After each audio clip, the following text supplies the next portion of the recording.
Hey everyone, and welcome back to Nariah Speaks. So, we are entering the 10th month of the year, October, and I thought this would be the perfect moment to pause and just reflect. 2025 has been teaching me so much lessons about growth, love, faith, and just standing firm in my peace. So, in honor of the 10th month, I want to share 10 things I've learned so far in 2025. And these aren't just lessons for me, they're reminders that we're all growing, learning, and unfolding in our own ways. And maybe you'll hear one that speaks directly to you and where you are right now. So I went over this list a million times because I wanted to make sure that it directly reflected exactly what I've learned throughout this 10 months of this year. So, number one, clarity is my compass. I've learned that when I slow down and listen, the answers just come. Like clarity doesn't show up in chaos, it comes when I choose stillness, honesty, and peace. It's one of those things where it's like I'm not being impulsive, which is something that I've struggled with throughout my life.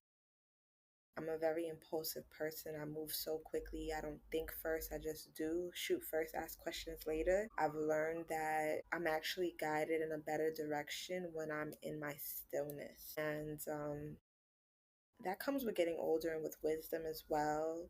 But stillness has been a very big part of this year for me. A lot of blessings come with when you're ready to just be still. Number two would be silence speaks louder than words.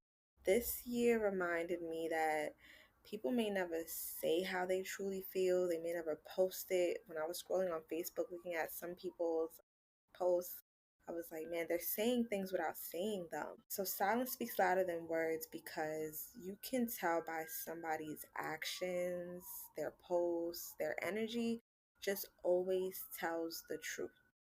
So silence speaks louder than words. Number three, not everyone deserves my care. That's a big one. Oh my goodness. Because I used to think like being a caring person meant that I had to share my caring heart with everybody and that everybody deserved to know that part of me. And I used to pour love into people who couldn't even hold it, who didn't even want it. And now I see my care is more valuable than I used to think it was. And it belongs to people who will honor it and not mishandle it. It belongs to people who will value it. Not everybody will value how much you care. Not everyone would deserve my care, which goes right into number four. Peace is priceless. One of the most powerful things I did learn is that walking away is not a loss. I talked about that in the first episode about how there's power in letting go. And it's not a loss if it buys me peace. Peace is worth more than any argument, any ego battle, or any temporary win. Peace is priceless. Number five. Grief does not mean that I'm broken. It has been a crazy year of grieving for me. At 33, I've learned through loss and layered experiences as a woman and as a mother. But 2025 showed me something powerful. Grief may shape me, but it doesn't break me. I also learned that it doesn't have to be my story. I remember there was a time after I lost my child that it'd be like, hi, my name's Nariah and I lost a kid, right? And I just started to say to myself this year, like, that doesn't have to be my whole story. I don't have to share my losses with everybody. That is something that I would like to keep to myself from now on, and something that I'm learning that it's okay to grieve. I don't know when it's going to hit me. I don't know when I'm going to feel sad. I don't always know when something is going to trigger me. But it doesn't even mean that I'm broken. I'm still whole. I'm still becoming the woman that I'm supposed to be. So that is lesson number five for me.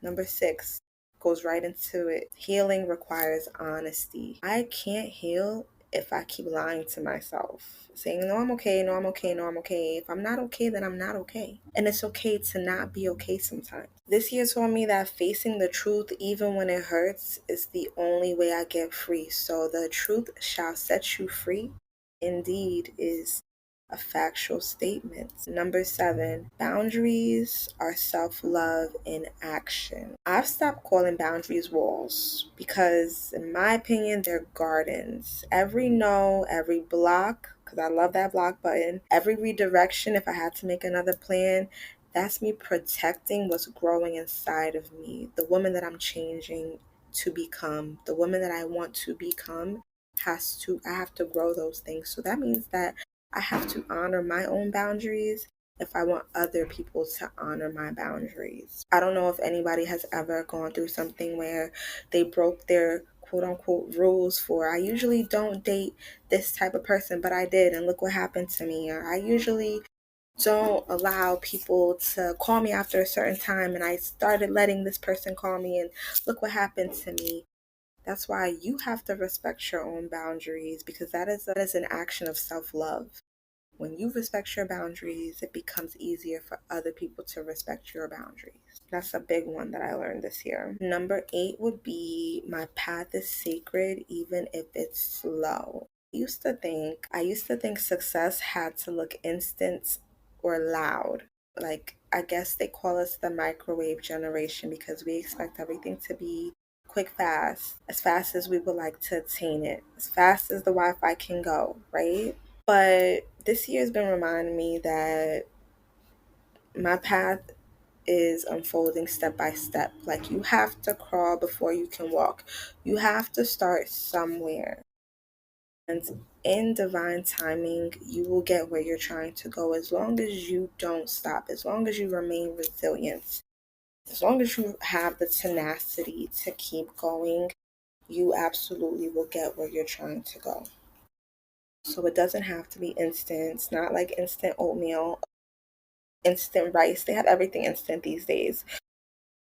Success really shouldn't be instant. You really should want to walk that walk, because when you run faster than you're ready to, that is how you crash. That's for crash dummies, right? You're going faster than you really should. There are things that you're going to miss. I've heard people say things like they want to pay somebody to get their degree. They want to pay somebody to take an exam for them. The things that they don't want to learn is exactly what's going to make somebody else a better candidate than them, because of the fact that they're not willing to put in that work for themselves. They don't even believe in themselves. Why should anybody else believe in them? You have to be willing to do your due diligence and put in that work that you need to put in for yourself. So, yes, I learned that my path is sacred even if it's slow. I was told that I would be finished with my program in 16 months, I believe. And I have been in this school for 2 years now. At first, I was like, well, what's going on? I had to take pauses, study harder, pass the exams. I had to literally understand that, okay, but at least I'm still taking the steps to get there, even if it's not as fast as I thought that it was going to be. At least I'm still trying, and that's more than you can say for others a lot of the time. So just even if it's slower than you thought it was going to be, your path is still sacred. It's for you. It was designed just for you. And that goes into number 9. Comparison is a thief. Gratitude is a gift. When I look at what others have, sometimes I could feel like I'm behind. I could feel like I'm lacking. But then when I look at what I already have, I feel happy. I feel satisfied. So gratitude always shifts the weight. A lot of the time, there were people that have gratitude rocks. I did read The Secret, and I've also watched The Secret, and I've studied the law of attraction throughout the years. It's one of my favorite things. One thing that always stood out to me is learning to be grateful for the things that you do have. You can't have more until you're grateful for what you do have. You're always going to feel unsatisfied or like you're not where you want to be when you're constantly comparing yourself to where someone else is, or to what someone else has, or you can make yourself feel better and have and be a little bit more arrogant if you feel like, oh well, at least I'm not like those bums on the street begging for money and I work for mine. But it's still stealing that joy from you, because do you feel good making other people feel bad? I don't think that is true joy. I don't think that is true satisfaction.